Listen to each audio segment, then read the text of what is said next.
기독교 강요 3번입니다. 3번을 제가 시작하는데 3번은 내적으로 은혜를 받는 길이라는 제목을 가지고 있습니다. 그러니까 어떻게 우리가 은혜를 받는가? 그래서 믿음과 성령님과의 관계 이러한 것을 시작을 합니다. 내가 참된 믿음을 가졌는지 그렇지 않았는지 어떻게 알 수 있습니까? 어떻게 생각하세요? 본인이 참된 믿음을 가졌다고 생각하십니까? 그것을 알려면 7가지를 통해서 점검해 봐야 합니다. 그래서 기독교 강요 3번은 그 7가지를 설명하고 있는 것이 기독교 강요 3번입니다. 그리고 기독교 강요 4번은 3번은 내적 은혜를 받는 길이었다면 4번은 외적 은혜를 받는 길을 설명합니다. 그래서 4번은 교회를 이야기합니다. 그래서 우리는 지금 3번 처음 시작인데요. 자, 그렇다면 내가 가진 믿음이 참된 믿음인가? 교회에서 가르치는 그 가르침이 참된 진리요 가르침인가? 어떻게 알 수 있습니까?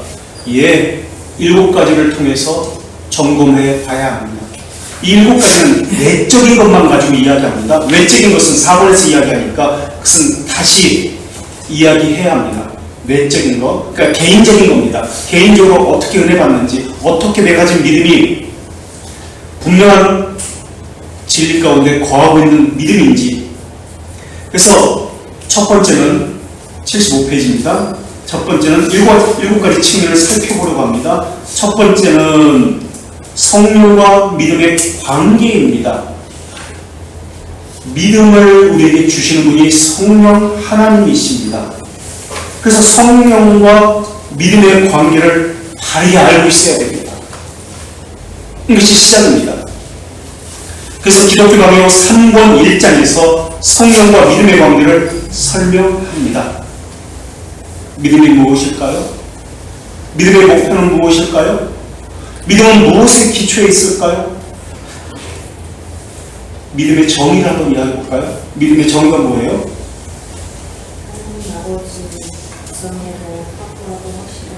구성에 대한 확실하고 확고한 지식입니다. 지식이에요. 믿음은. 이때 지식은 난리지가 아니라 어크날리지예요. 인식입니다. 양심도 지식입니다. 양심이라고 할 때 이 지식은 무엇과 무엇에 대한 지식이죠? 이 양심은 기독교는 2번에서 이야기하고 있는데 콘 플러스 사이엔티아, 콘 무엇과 더불어 라틴어 CON 콘 사이엔티아, 사이언스 콘 사이엔티아인데 양심이라는 단어가 무엇과 더불어 아는 지식. 그러니까 그 양심에 무엇이 들어있냐, 어떤 지식이 들어있냐에 따라서 그 양심이 각기 다르게 작용합니다. 그러나 기독교에는 하나님에 대해서 아는 지식이 그 안에 들어있기 때문에 기준은 항상 하나님에 대한 지식, 이것이 양심을 정합니다. 자, 그래서 성령과 믿음의 관계에 대해서 기독교 강요 3권 1장에서 설명하고요. 그리고 둘째 줄 말씀과 믿음의 관계를 설명합니다. 3권 2장에서 설명합니다. 성령은 늘 말씀과 함께 역사합니다. 여기 종교개혁에 뭐라고 이야기하죠? 여기 종교개혁에서 종교개혁자들이 한 이야기가 있는데 이런 신앙을 가져야 참된 신앙이다, 바른 신앙이다라고 이야기합니다. 그래서 종교개혁자들은 말씀과 함께 베르보, 쿰은 아까도 얘기했지만 COM, 뭐뭐와 더불어, 뭐뭐와 함께 베르보, 말씀과 함께 베르보 말씀, 이 베르보의 신앙을 가져야 한다라고 이야기했던 것이 종교개혁자들입니다. 그래서 말씀과 믿음의 관계를 이야기합니다. 3번 2장에서. 자, 그렇다면 말씀은, 그렇다면 구체적으로 무엇인가? 언약이라는 뜻입니다. 그래서 구약은 옛 언약, 속박의 언약이라는 의미이고요. 속박의 언약, 이 정죄의 기능을 가지고 있죠. 율법은. 신약은 자유의 언약, 사랑의 언약이라고 이야기합니다. 그래서 속박의 이 언약 구약은 정죄의 기능을 가지고 있고 복과 저주, 순종과 불순종을 이야기합니다. 그래서 이 구약과 신약, 옛언약과 새언약의 관계, 유사성과 차이점에 대해서는 기독교 강의 2권 10장과 11장에서 우리가 이미 배웠습니다. 자, 성령님이 사용하시는 유일한 도구는 하나님의 기록된 말씀입니다. 즉 성경입니다. 믿음의 정의가 확고한 지식이라고 얘기했습니다. 부성에 대한, 우리를 향한 아버지의 부성에 대한 확고한 지식, 이 지식이라고 할 때 이것은 난리지가 아니라고 말씀드렸습니다. 인식이라고 말씀드렸습니다. 그건 아니지. 삶에서 체험되는 것을 이야기합니다. 아버지 하나님과 함께하는, 이때 깨달아지는 자비하신 하나님에 대한 속성들이 있잖아요. 이것에 대해서 깨달아지는 것, 이게 지식이라는 개념이에요. 이게 믿음이라는 것입니다. 학이 아니에요. 이것은 나이지가 아니라는 얘기예요. 학. 그래서 지식에는 콩닌티오 데이, 하나님을 아는 지식, 그 이중 지식이라고 하는데, 하나님에 대해서 아는 지식이 있고요. 또 무엇에 대한 지식이 있죠? 이중 지식에는 사람에 대한 지식이 있습니다. 그걸 이중 지식이라고 합니다.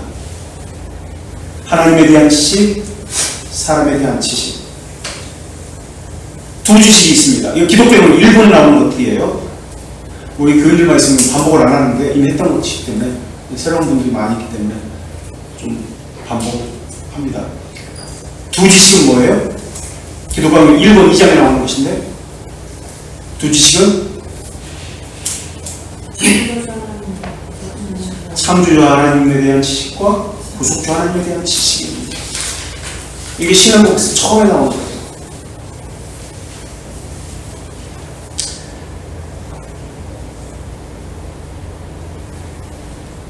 학문적으로 지식에는 두 가지 것을 있습니다.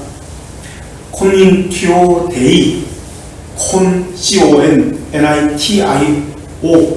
데이, D-E-I, 하나님을 아는 인식, 하나님에 대해 아는 지식.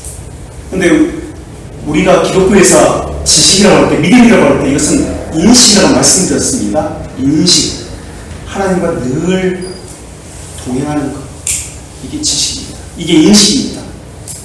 그리고 사이엔티아라는 지식이 있습니다.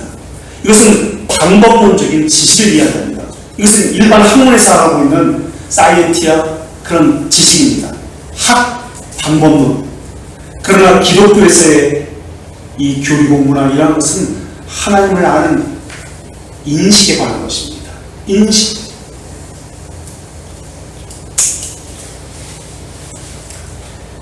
그래서 둘째, 말씀과 믿음의 관계입니다. 성령께서 사용하시는 유일한 도구는 하나님의 기록된 말씀입니다. 즉 성경입니다. 셋째, 기독교 강요 3권 3장입니다. 믿음의 결과가 뭐죠? 믿음은 비밀적이고 신비적인 겁니다. 우리가 알 수가 없어요.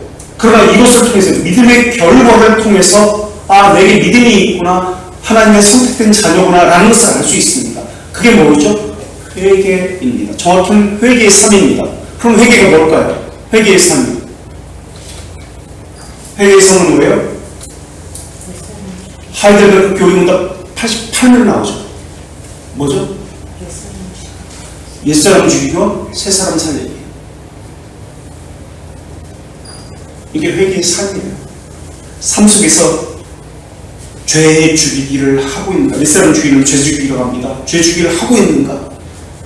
그리고 영을 살리기 위해서 새 사람을 살리는가? 영상이기, 죄주기와 영상이기, 이게 참된 회개입니다. 그럼 복음은 뭘까요? 복음의 정의 한번 얘기해 볼까요? 이것도 기독교로 2월에서는 다 이미 배운 것인데, 복음의 정의, 믿음의 정의를 했습니다. 우리를 향한 아버지의 부성에 대한 확고하고 확실한 지식, 이게 믿음의 정의였습니다. 믿음의 정의는 3권 2장 7항에서 나옵니다. 근데 우리는 이미 배웠어요. 자, 복음은 뭐예요? 복음은 사람들은 기쁜 소식이다, 이렇게 이야기합니다. 그렇게 이야기하면 초등학교 국어사전을 가지고 이야기하는 거예요. 국어사전적 설명이에요. 기쁜 소식은. 그럼 복음은 무슨 정의가 뭐예요? 세례요한이 외쳤던 게 뭐죠? 회개하라, 천국이 가까워졌습니다. 복음의 정의. 복음은 두 가지 것으로 이루어졌습니다.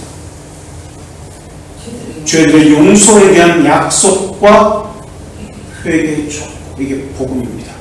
복음의 정의입니다. 회개하라, 천국이 가까워서 죄들의 용서에 대한 언약을 이야기하고 있는 것. 죄들의 용서는 무엇이에요? 혹시 기독교만 배우셨어요? 안 배우셨어요? 죄들의 용서가 뭐예요? 다른 말로? 칭의예요, 칭의. 교회의 첫 관문은 뭐예요? 기독교 4권에서 이야기합니다. 이거 우리는 배웠기 때문에. 죄들의 용서입니다. 죄들의 용서, 칭의. 다른 말로 죄들의 용서예요. 성찬에 참여할 수 있는 자격은 죄들의 용서에 대한 확신. 칭의입니다. 칭의. 칭의를 다시 한번 재확인하게 하는 것이 성찬입니다. 칭의는 세례와 성찬 가운데 무엇과 또한 관련되죠? 세례를 받을 때 서약을 합니다. 그냥 의식이 아니에요. 의식은 미사입니다. 로마 카톨릭이에요. 우리는 의식이 아닙니다. 의식에 효과가 있는 거 아니에요. 또 이러면 길어지는데. 의식에 효과가 있다. 뭐죠 이게? 이게 성찬론 논쟁이 있어. 종교개혁자들이 로마 카톨릭과 논쟁했던 것인데, 초대교회에서 물론 있었고, 이런 논쟁이 뭐예요? 의식 자체, 프로그램 자체, 내가 예배 참여했어, 효과가 있어, 예배 참여했다는 것으로 만족하는 신앙, 이게 뭐예요? 무슨 론? 사여론이에요. 이게 사여론이라고 합니다. 의식 자체에 능력이 있다, 효과가 있다, 예배에 참석하는 것, 이게 효과가 있다, 사여론입니다. 아닙니다. 성사 할 때 그러면 목사에게 훌륭한 목사님한테 나는 세례 받았어, 나는 우리 주례를 받았어, 이 목사님 설교를 들었어, 목사님에게 어떤 효력이 있다, 그 목사님에게 있어. 이거는 사람 인자설이 인효론입니다. 이게 로마 카톨릭의 사상입니다. 근데 우리는 아니요, 사람도 아니고 프로그램도 아닙니다. 예배 참석했기 때문에 은혜 받는 거 아니에요. 그 목사가 설교를 잘했기 때문에 은혜 받는 거 아닙니다. 근데 그렇게 생각하고 신앙생활하고 있어요. 아니에요. 우리는 은혜론, 은효론입니다. 은혜의 효과, 성령과 지금 관련됐다는 뜻이에요. 은효론, 은혜입니다. 오직 하나님의 은혜입니다.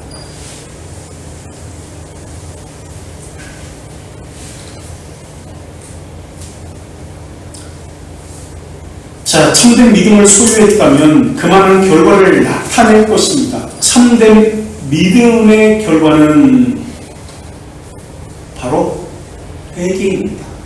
믿음의 결과. 믿음은 하나님께서 주시는 비밀적인 겁니다. 성령님께서 주시는 비밀적인 것. 나는 몰라요. 그 누구도 몰라요. 믿음을 가졌는지 안 가졌는지. 비밀적인 것이기 때문에, 신비한 것이기 때문에. 바람과 같이. 그런데 회개의 삶을 통해서 미루어 짐작해서 내게 믿음을 주셨구나라는 것을 아는 것입니다. 믿음의 결과가 회개이기 때문에.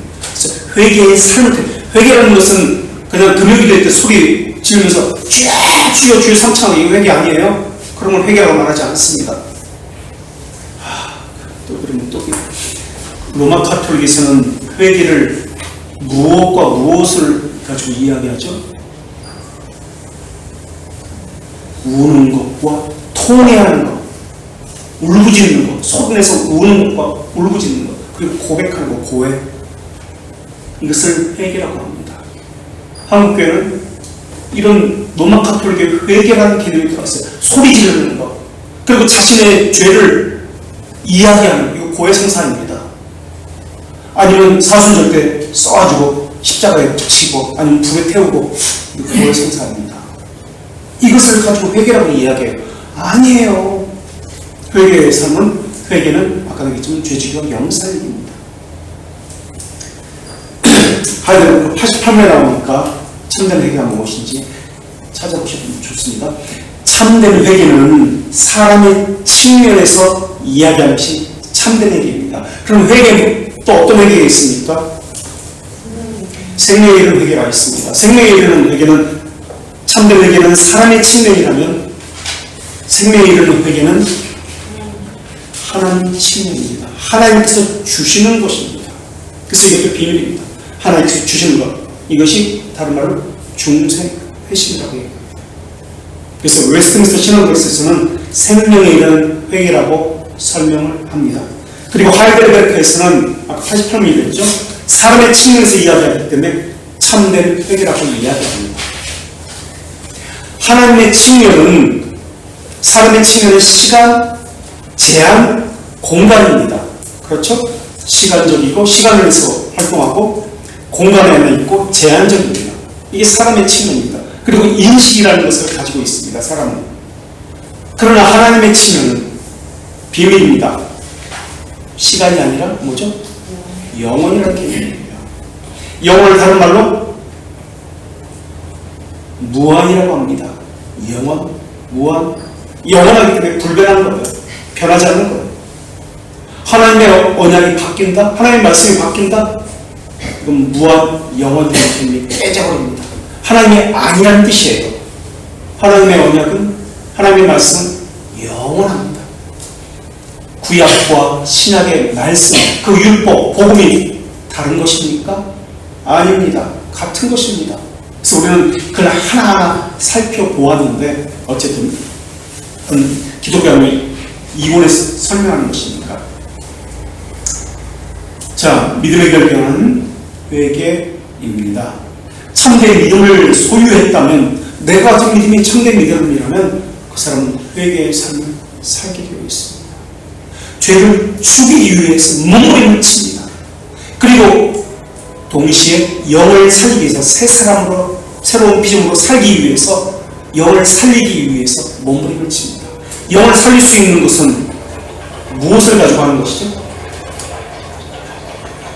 두 번째, 말씀과 믿음의 관계에 대해서 이야기하는 것처럼 말씀을 가지고 하는 겁니다. 그래서 은혜의 수단, 은혜의 방편이라고 이야기하죠. 은혜의 수단이 뭐예요? 또는 방편? 말씀과 성례입니다. 성례는 성찬과 세례입니다. 세례가 무슨 뜻인지를 알고 받아야 되는데, 성찬이 무슨 뜻인지 알고 거기에 참여해야 되는데 전혀 몰라요. 그냥 참석만 하면은 무슨 효과가 있다. 사연이라고 했죠. 아, 저 훌륭한 목사님이 성찬을 주니까, 세례를 주니까 인효론이라고 했죠. 로마 카톨릭 방식이에요. 아니, 세례는 서약을 합니다. 칭의입니다. 세례는 칭의를 이야기합니다. 하나님께서 도와주시는 것인데, 세례는 칭의가 뭐죠? 죄들의 용서입니다. 이제부터는 죄들의 용서를 받았으니까, 세례를 받았 사람에게는 죄주기와 영살리기, 소위 우리가 성화라고 이야기하죠. 거룩의 삶을 살겠습니다라고 서약을 하는 게 세례식이에요. 옛사람은 죽었습니다. 물속에 들어가는 것, 또는 물에 뿌리를 받은 것. 물이 상징하는 것이 무엇이죠? 구약에서? 씻음이에요. 정결케됨이에요. 불이 상징하는 것. 어떤 사람은 물세례를 받았으니까 오순절에서 그렇게 되죠. 불세례를 지금 하게 됩니다. 불이 상징하는 뭐예요? 태움으로써 죄를 정결케, 둘 다 똑같은 의미예요. 물세례든 불세례든 똑같은 의미예요. 이걸 나눠내요. 오순절에서. 아닙니다. 똑같아요. 율법에서는 물 가지고 씻든지 불 가지고 태우든지 둘 다 죄들의 용서하는 의미예요. 그래서 그 상징적인 의미로 물을 통해서 세례를 주는 겁니다. 뿌리기도 하고 물에 잠기기도 하고 물속에 들어가는 걸 침례라고 하죠. 그래서 세례는 죄들의 용서와 관련됩니다. 물이 세례를 받은 사람은 이제 앞으로 죄지기와 영살기의 삶을 살겠습니다 라고 서약을 하는 겁니다. 이게 성화입니다. 소위 말하는 성화, 거룩의 삶을 살겠습니다, 회개의 삶을 살겠습니다. 이게 세례를 받은 사람이 한 서약입니다. 그래서 회개의 삶을 살았는지 살지 않았는지 성찬식에 와서 확인하는 겁니다. 이게 성찬의 의미예요. 그래서 그러한 삶을 살지 못한 사람은 참여하면 안 됩니다. 왜? 전 회중이, 하이델베르크 교리문답에 나오는데 전 회중이 하나님의 진노를 받습니다. 그 사람만이 아니라 전 회중이 진노를 받습니다. 이게 성찬의 의미입니다. 그래서 성찬은 다른 말로 성화라고 합니다. 근데 성화는 조직신학적 용어니까 우리는 거룩이라고 이야기합니다. 성경에는 거룩이라고 나왔으니까 성화라는 단어는 사람이 만들어낸 용어입니다. 자, 참된 믿음의 결과는 바로 회개입니다. 이거는 믿음의 결과, 기독교가며 3권 3장에서 5장까지 설명합니다. 3권 3장에서 5장까지를 설명하는 것이 믿음의 결과입니다. 그리고 회개에 따른 삶, 어떤 삶을 살아야 되는가? 그리스도인은 어떤 삶을 살아야 됩니까? 두 가지가 나오는데 성경에 보면 자기를 부인하는 삶과 그리고 자기 십자가를 지는 삶입니다. 자기를 부인하는 삶과 자기 십자가를 지는 삶, 회개에 따른 삶, 그것이 기독교학의 3권 6장에서 10장까지 설명합니다.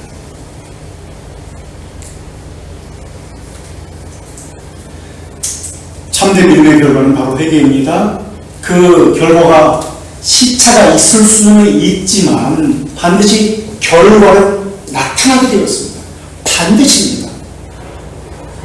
죄를 죽이는 삶, 영을 살리는 삶 반드시 나타나게 되었습니다. 이게 참된 믿음을 가졌기 때문에 그렇습니다. 왜 그렇죠? 그 사람이 무언가 대단한 결심을 했기 때문에 그렇습니까? 하나님의 사역이기 때문에 그렇습니다. 그래서 부르심에는 두 가지 부르심이 있습니다. 복음적 부르심과 또 하나는 효과적 또는 유효한 부르심입니다. 복음적 부르심은 교회 다닐 수 있습니다. 성경도 알 수 있습니다. 그러나 구원받지 못한 부르심입니다. 이것을 외적 부르심이라고 합니다. 복음적 부르심, 외적 부르심. 구원받지 못하는 일입니다. 그러나 유효한 부르심, 이것은 성령님께서 함께 하시는, 말씀과 함께 하는 부르심인데 내적 부르심이라고도 이야기합니다. 효과적 부르심, 반드시 이루어진다는 뜻입니다. 또는 유효한 부르심이라고 합니다. 그래서 지금 이것은 참된 회개의 삶을 사는 사람은 내적 부르심 또는 효과적 또는 유효한 부르심을 받았습니다 라는 뜻입니다. 반드시입니다. 반드시. 돌트레이트, 보통 우리는 도르트 신조라고 하는데 도르트 신조라는 말보다도 원래의 의미가 돌트레이트입니다. 돌트레이트, 캐논이라는 단어인데 캐논은 번역하기가 쉽지가 않습니다. 신조라고 번역되어 있는데 신조라고 번역해서는 안 됩니다. 사도 신조, 콘스탄티노플 신조, 신조가 어떻게 나왔죠? 신조, 신앙고백서, 신조, 교리문답서 이렇게 불리잖아요. 사도 신조 또는 사도 신경이라고 합니다. 신경은 뭐고 신조는 뭐예요? 돌트레이트 신조라고 합니다. 신조는 뭐예요? 이단적인 사설이 먼저 있었습니다. 거기에 대해서 진리로 변증했을 때 이러한 변증을 신조라고 합니다. 그러니까 사도 신조, 저희들은 니케아 콘스탄티노플 신조를 하거든요. 니케아 콘스탄티노플 신조 혹시 들어보셨어요? 예. 이단적인 어떤 사상이 있었습니다. 반삼위일체, 삼위일체에 대해서 거부하는 이런 사상에 대해서 성경에서 말하고 있는 것은 이런 것입니다 라고 삼위일체로 설명을 합니다. 그래서 신조라고 합니다. 이단적인 사상에 대한 변정. 신경은 교리적인 체계, 이런 이단적인 사상에 대한 변증이 아니라 세상에 대해서 우리가 믿고 있는 것이 무엇입니다라고 고백하는 것, 변증하는 것, 이것이 신경입니다. 우리가 믿고 있는 바에 대한 고백, 변증, 신경입니다. 교리문답서는 가르치기 위해서 문답, 질문하고 답하고 체계적으로 이 신앙의 교리를 질문하고 답하고의 형식으로 만든 것이 교리문답서입니다. 자, 그래서 반드시 결과는 나타나게 되어 있습니다. 넷째는 믿음의 혜택입니다. 믿음이 주는 혜택이 있습니다. 믿음이 주는 결과는 이러한 삶을 씁니다 라고 나오고 회개에서 믿음이 혜택을 줍니다. 믿음은 하나님의 측면이고 비밀적이라 했습니다. 하나님이 주시는 것이고 성령님께서 주시는 것이기 때문에 그러면 성령님께서 또 주시는 것이 있습니다.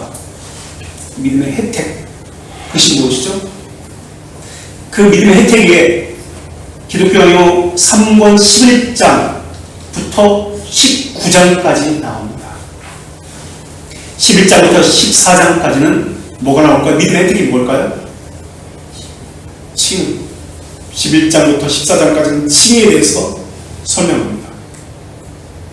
그리고 15장부터 19장까지는 칭의로부터 나온 선행, 영적 선을 향한 열심, 선행을 이야기합니다. 15장부터 19장까지는 칭의의 결과, 선행에 대해서 이야기합니다.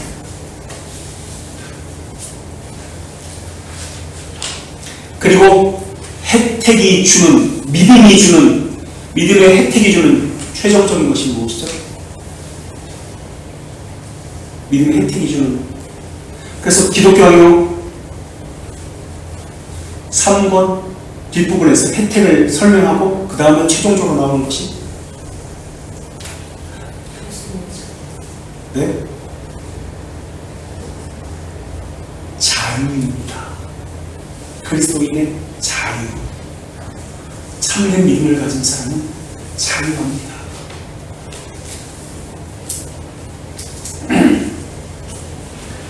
책에 나오잖아요. 하나님에 대한 믿음은 지상의 삶에 크나큰 힘이, 위로와 힘이 됩니다. 그것이 바로 칭의와 자유입니다. 칭의와 자유의 관계를 설명합니다. 칭의의 자유의 관계가 과연 무엇인가? 칭의의 최종적인 목적이 자유입니다. 그래서 자유에서 무엇이 나오냐면, 무엇이 나오죠? 자유함에서, 양심의 자유함입니다. 양심의 자유함에서, 양심의 주인 하나님이신데 양심의 자유함에서 나오는 것이 하나님의 심판대 앞에서의 담대함입니다. 담대함, 평안함입니다. 정죄를 받지 않습니다.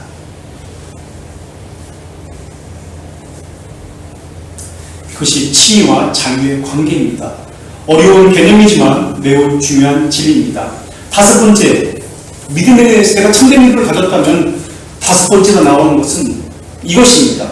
그것은 기독교의 3권 20장에서 3권에서 가장 긴 장인데요. 기독교에서 가장 긴 장, 가장 분량이 많은 게 어디죠? 주제가 뭐죠? 혹시 성찬입니다. 성찬. 기독교의 4권에 나오는데요. 3권에서 그 다음으로, 전체에서 그 다음으로 긴 것이 기도입니다. 50장. 기도가 쉬운 게 아니라는 것을 이야기합니다. 그리고 최종적으로, 믿음의 최종적으로 나온 것이 기도입니다. 기도를 이야기할 때 무엇을 생각해야 됩니까? 기도는 키워드가 자녀됨입니다. 자녀를 확인하게 합니다. 확신하게 합니다. 자녀됨. 성경에서는 양자됨 이렇게 표현하고 있죠. 양자됨. 그래서 기도는 아버지를 확인하게 합니다. 아버지. 이 말은 관계라는 뜻입니다. 그게 기도입니다. 그래서 죄들의 용서를 받았습니다. 멀었던 자가 죄들의 용서를 받고 화목하게 되었습니다. 그래서 자녀라고 아버지라고 부를 수 있게 됩니다. 그래서 기도하게 되는 겁니다. 인격적인 교제를 하게 됩니다. 이게 기도입니다. 그래서 다섯 번째는 기독교 강요 3권 20장에 기도, 믿음과 기도에 어떤 관련성을 있는지 알아봅시다. 이야기합니다. 그 다음 여섯 번째는 예정입니다. 21장부터 24장까지 예정에 대해서 설명합니다. 믿음이 있다면 여기서부터 시작합니다. 이신과 이건 넘어간다. 이신칭, 믿음으로 말미암아 이신칭이라고 하죠. 이신의 뜻이 무엇인가요? 행위를 배제한다는 뜻이에요. 우리의 행위를 배제한다는 뜻이에요. 이신칭, 우리의 행위를 배제합니다. 그럼 구원 어떻게 받습니까? 우리 행위를 받는 거 아닙니다. 그럼 어떻게 받는 것입니까? 요한복음 3장 16절에 요한복음 3장 16절을 푸는 것이 돌트레이트 캐논, 이것을 우리는 법규로 번역합니다. 법규, 돌트레이트 법규. 요한복음 3장 16절을 가지고 돌트레이트가 쓰여집니다. 맥이 잡혀집니다. 그렇다면 요한복음 3장 16절이 무엇입니까?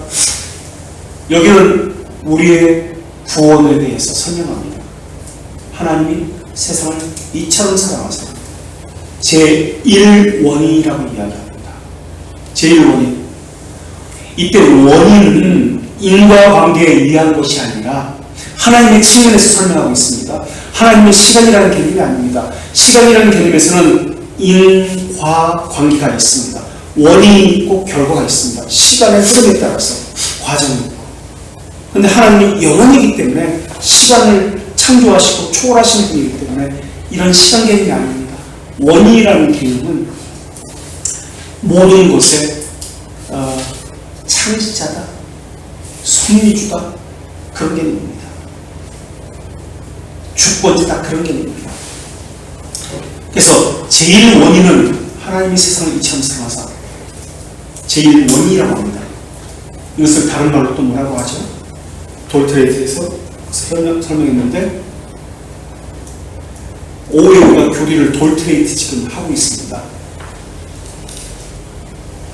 제1원인, 유효한 원인 또는 효과적 원인이라고 이야기합니다. 반드시 이루어진다는 뜻입니다. 아까 웨스트민스터 신학문학에서 우리가 지금 이 교리 문답서를 찾아보지 않고 있는데 사실 이거 하나씩 다 찾아봐야 되는데 시간이 그렇게 너무나 걸릴 것 같아가지고 지금 찾아보지 않고 있습니다. 유효한 원인입니다. 효과적 원인이라고 합니다. 제1원인. 제2용 원인은 뭐죠? 요한복음 3장 16절에서 하나님이 세상을 이처럼 사랑하사 뭘 하셨죠? 독생자를 주셨습니다. 아이고 불쌍해서 어쩌나. 이게 아닙니다. 왜 하나밖에 없는 아들을 주셨을까? 그런 뜻이 아닙니다. 독생자를 주셨으니 라는 뜻은 제2원인, 실제적 원인입니다. 이것에 대한 설명은 다음에 다시 한번 하기로 하고 자세한 건 돌트레이트 하면서 제3원이 있습니다. 그 다음 뭐죠? 독생자를 주셨으니 이는 그를 믿는 자마다 믿음입니다. 제3원. 그래서 이 제1, 2, 3 원인 이것을 인과관계로 설명하면 안 됩니다. 이것은 처음에 이것이 있었고 그 다음 이것이 있었고 그 다음 이것이 있었고 그런 뜻이 아니라 포함됩니다 라는 뜻입니다. 종속이라는 뜻입니다. 그래서 이러한 원인을 통해서 결과가 뭐죠? 영생을 얻게 하려 하십니다. 영생이란 언약이 있습니다.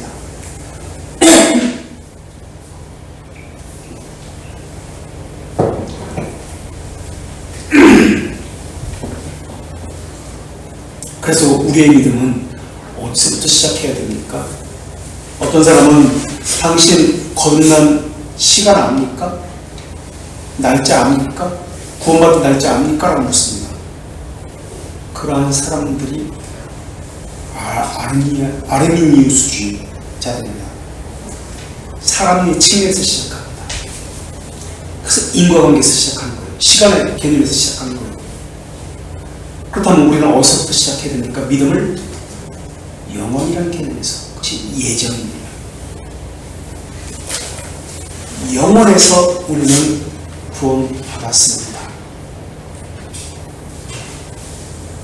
그래서 믿음을 이야기할 때는 영원이라는 개념을 가지고, 다시 말하면 예정이라는 개념을 가지고 설명을 해야 합니다.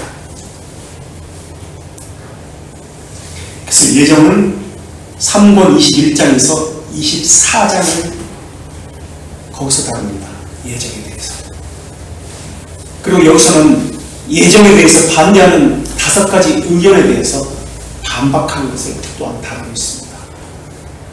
예정은 없는 거야. 말도 안 되는 소리야. 이렇게 되면 이렇게 돼서 하나님께서 원래부터 어떤 사람은 택하시고 어떤 사람은 택하지 않았어. 버렸어. 그건 말도 안 돼. 하나님 그럼 나쁜 하나님이야. 그럼 누가 하나님께서 이런 것에 대해서 변증을 합니다. 반박을 합니다. 이런 예정에 대해서 하나님의 측면에서 설명하는 것은 중세 때 논쟁이 됐었는데, 이 중세 교회에서, 그래서 교리는 교회에서 함께 배워야 합니다. 교회사 가운데 이제 다 드러나거든요.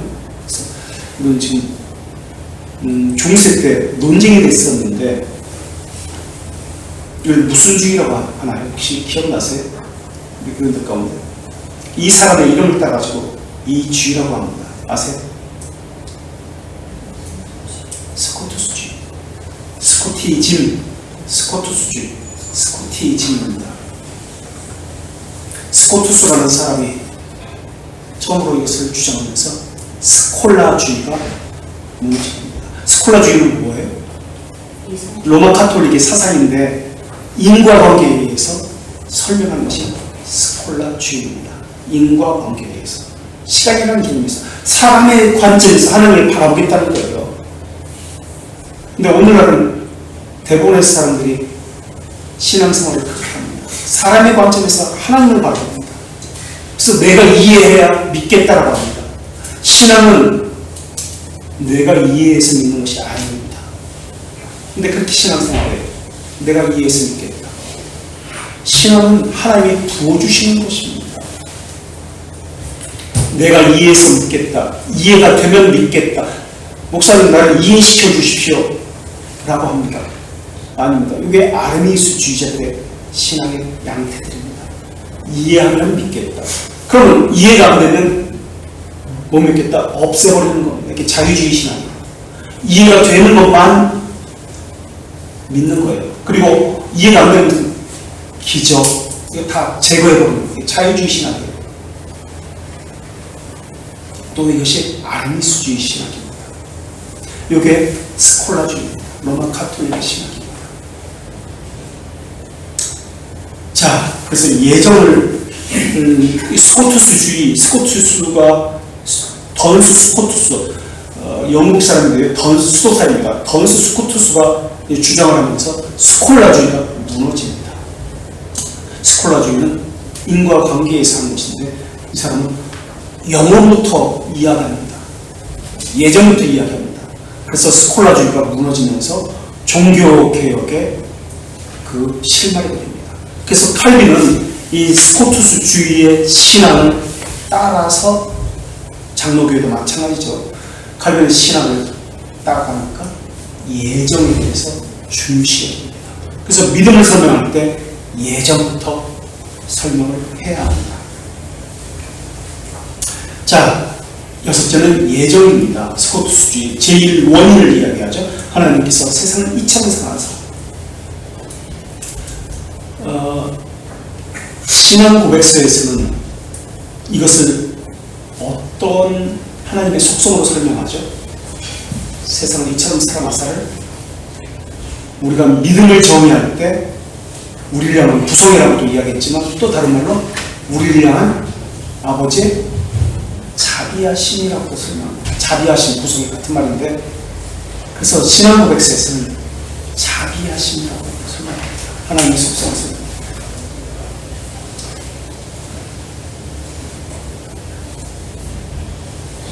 믿음은 하나님의 섭리를 전적으로 신뢰해야 합니다. 예정을 믿지 않는 사람은 섭리를 신뢰하지 않는다는 겁니다.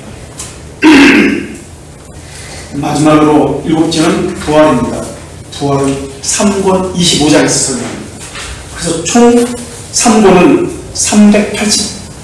386장으로 되어 있습니다. 믿음의 특성은 무엇입니까? 부활을 소망한다는 것입니다. 그래서 참된 신자는 이 7가지를 가지고 자신을 살펴봐야 합니다. 내가 가진 믿음이 참된 믿음인지 거짓된 믿음인지. 믿음은 하나님께서 부어주시는 것인데 하나님께서 부어주시는 믿음은 무슨 믿음이라고 하나요? 벨지카에서 벨직 신앙고백서에서 벨지카에서는 올바른 믿음이라고 합니다. 하나님께서 성령님께서 보여주시는 믿음은 올바른 믿음, 그리고 사람의 측면에서 이야기할 때는 참된 믿음이라고 이야기합니다. 그래서 믿음의 특성은 부활을 소망합니다. 이 7가지를 통해서 내가 가진 믿음이 하나님께서 주신 올바른 믿음, 나의 측면에서는 참된 믿음이라고 과연 할 수 있는지 돌아봐야 합니다. 부활을 소망합니까? 소망이 없는 믿음은 있을 수가 없습니다. 이와 같이 7가지 진리를 통해서 하나님께로부터 받은 참된 믿음을 잘 보존하고 강화하며 지상 예산을 거뜬히 마무리합시다. 그렇다면 내가 참된 믿음을 받았다면 하나님께 주신 거니까 저는 몰라요. 사람은 몰라요. 이것을 어떻게 강화할 것인가, 어떻게 보존할 것인가, 이것을 어떻게 확인할 것인가. 이것은 기독교하며 4번 교회를 통해서 합니다. 혼자는 아니에요. 교회를 통해서 서로의 지체 가운데 하나님께서 세우신 사역자들을 통해서 이것이 강화되고 확인되어지고 견고하게 되어지는 겁니다. 그래서 교회를 통해서 해야 하는 것이기 때문에 이것은 4번에서 이 이야기를 다룹니다. 자, 언제 어디서 그 어떤 상황을 직면하더라도 오직 그리스도만을 신뢰하며 살아갑니다. 신자는 무엇을 위해서 부르셨습니까? 성령의 거룩하게 하심. 이 거룩은 언제 완성됩니까? 언제 완성됩니까? 우선은 우리의 죽음, 그리고 최종적으로 이 죽었을 때는 우리가 그래서 신자는, 참된 신자는 죽음을 묵상하는 삶을 살아야 됩니다. 죽었을 때는 영혼이 거룩해짐이 완성됩니다. 육체는 그렇지 않습니다. 영과 육체가 분리가 되는 것이 육체적 죽음입니다. 그래서 영은 하늘로 가지만 육체는 땅으로 갑니다. 그렇다면 육체까지의 완전한 거룩해짐은 언제 이루어집니까? 육체와 영이 완전히 거룩해지는 것. 예, 제 부활 때입니다. 그래서 성령의 거룩하심과 순종하심과 예수 그리스도의 핏부름을 얻기 위해서 택하심을 입은 자가 하나님의 자녀입니다. 이 말씀이 베드로전서 1장 2절에 나오는 말씀입니다. 예수 그리스도의 핏부림을 얻기 위해서, 핏부림을 얻는다는 것은 죄들의 용서이죠. 거룩하게 하심에 순종하기 위해서. 순종이라는 개념은 하나님의 말씀에 순종하는 것을 이야기합니다. 그것을 거룩이라고 이야기합니다. 그래서 성령께서는 예수 그리스도 안에서 이 2가지를 우리 안에 실행하십니다.